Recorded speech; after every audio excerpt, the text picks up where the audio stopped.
Okay, చివరిగా ప్రజలకు ఏం కోరు?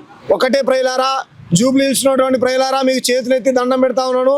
ప్రతి బస్సులో ఉన్నటువంటి అక్కకు, అన్నకు, చెల్లెకు, తమ్మునికి, నిరుద్యోగికి, ఇక్కడ ఉన్నటువంటి ప్రతి కూలీ నాలి చేసుకున్నటువంటి బిడ్డలందరికీ నేను చేతులెత్తి నమస్కరిస్తా ఉన్నాను. ఈ కాంగ్రెస్ పార్టీకి ఓటేయకండి, బీజేపీ పార్టీకి ఓటేయకండి, బీఆర్ఎస్ పార్టీకి ఓటేయకండి. మా పార్టీ, మా సారు, మా టీం సభ్యులందరూ ఎప్పటి నుంచో మీ అందరి కోసం కొట్లాడుతూ ఉన్నాం. రాష్ట్రంలో ఉన్నటువంటి అన్ని వర్గాల గురించి ఆలోచించేటువంటి పార్టీ మాది. ముఖ్యంగా దక్షిణాది హక్కుల కోసం ఇక్కడ హైదరాబాద్ని రెండో రాజధాని చేయాలని, ఇక్కడ సుప్రీంకోర్టు బెంచ్ ఏర్పాటు చేయాలని. ఈ జూబ్లీహిల్స్ అనగానే మనందరికీ సినిమా హీరోలు గుర్తొస్తారు. ఇంతకుముందే పోయి చూసాం మేము. కట్టెల పొయ్యి పెట్టుకున్నటువంటి అవ్వ ఇంకా జూబ్లీహిల్స్లో ఉంది. మరి 78 ఏళ్ళ స్వతంత్ర భారతంలో కట్టెల పొయ్యి పెట్టుకొని బతుకుతుంది ఒక తల్లి. ఒక పక్కన నరేంద్ర మోడీ ఏం చెప్తా ఉన్నాడు?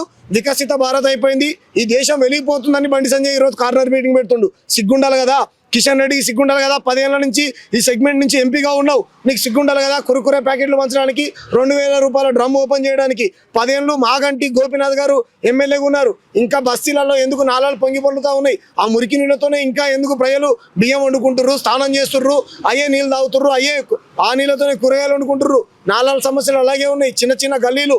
ఇప్పుడు వచ్చిన 2 ఏళ్ల తర్వాత నేను అన్ని చేస్తాను రేవంత్ రెడ్డి. మరి ఎందుకు చేయలేదు రేవంత్ రెడ్డి 100 రోజులలో బీసీ డిక్లరేషన్ అన్నాడు, ఇచ్చినటువంటి రైతుల రుణమాఫీ చేస్తా అన్నాడు, ఒక పక్కన నిరుద్యోగులు 2 లక్షల ఉద్యోగాలు ఇస్తాడు.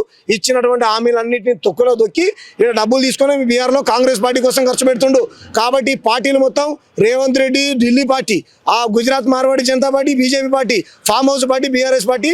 మా పార్టీ ఒక్కడే మీకోసం కొట్లాడుతుంది. మీకు చేతులకు దండం పెడుతున్నా. మార్వాడి, గుజరాతీ, రాజస్థాన్ ఈ 3 పార్టీలను ఓడించండి, మన సౌత్ ఇండియా పార్టీని గెలిపించండి. Thank you. ఏంటి మీ గుర్తు ఏంటిది? నంబర్? నా గుర్తు కుండా 19వ నెంబరు. నా పేరు తెలంగాణ శ్యామ్ అలియాస్ పగిడిపల్లి శ్యామ్సన్ అని ఉంటుంది. బంపర్ మెజార్టీతో నన్ను గెలిపించండి.